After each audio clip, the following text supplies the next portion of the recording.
we are in a season where we've lost the ability to know God through his word. I honestly think that we live in a very fast-paced society where we do sound bites and we're like, Bible verses are like great because we put them on our walls, we put them on little notes at the end. We might even just abbreviate like the passage where it comes from. And we're like, man, God loves you, Jeremiah 29:11. And we just be like, oh yeah, I love that verse. It feels so good when I hear it. So here you are, you're born into this world where everything is not as it appears to be.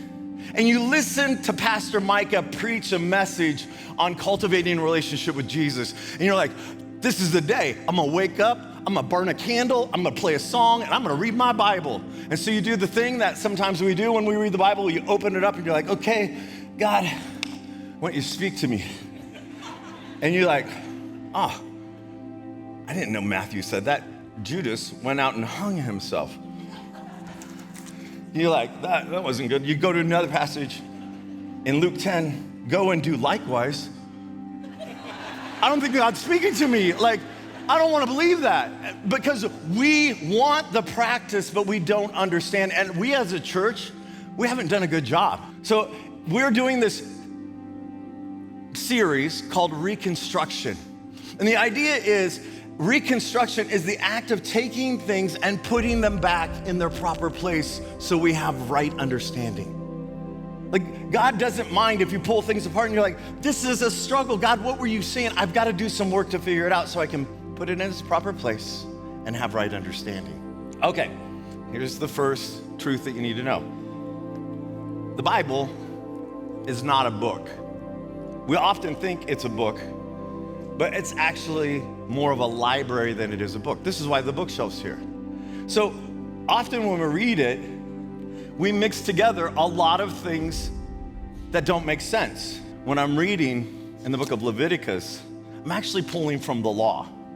When I'm reading First Chronicles, I'm pulling from history. When I'm reading from First Corinthians, it's actually a letter that Paul wrote to the church of Corinth. Those three things read very differently.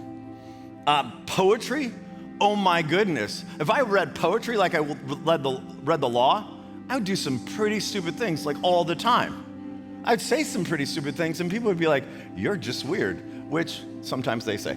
The Gospels, like they're the story of when Jesus was on the planet, like what he did and what he taught. That's in the Gospels. And then finally you have prophecy, which has been revealed over time what God is doing. He speaks through people that talk about what's yet to come. All those things are contained right here.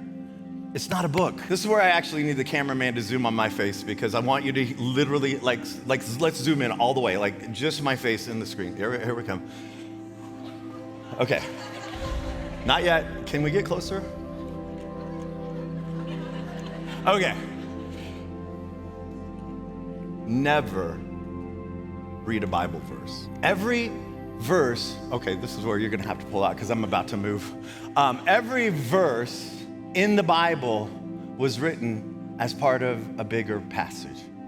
Every one of them. There's a context that was set, there was an audience that was set, there was a recipient that was set, and when we just read a Bible verse, our opportunity to mess up our understanding becomes super great.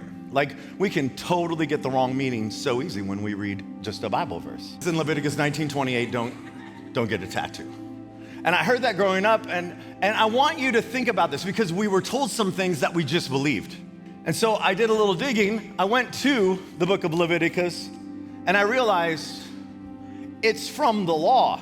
Moses writes down Genesis, Exodus, Leviticus, and Numbers to remind the people of Israel where they came from, who their God is, and how they're supposed to live. And what we find out is that when the people of Israel went into Canaan, there were some Midianites and some Canaanites that would mark their body in a religious practice so that they could speak with the dead. And they worshiped a foreign god. But if you really want to go further, I always like this. You could read Leviticus 19:27, which says, don't trim the sides of your beard. And you're like, oh man, you guys are all bad. But what it tells me is like tattoos are okay, so this is for less. I went and did some ink work the other day. I feel good about my new sleeve. Number 4. This is probably the easiest one, but we forget it all the time. The entire Bible, all of it, every one of these 66 books points to Jesus. The Gospels are the center of the Bible. Everything in the Bible points back to those. Everything before it was leading up to it. Everything afterwards was commentary on how to live it out. Jesus is the center of the Bible, and Jesus loved the Bible. And I think that's pretty cool.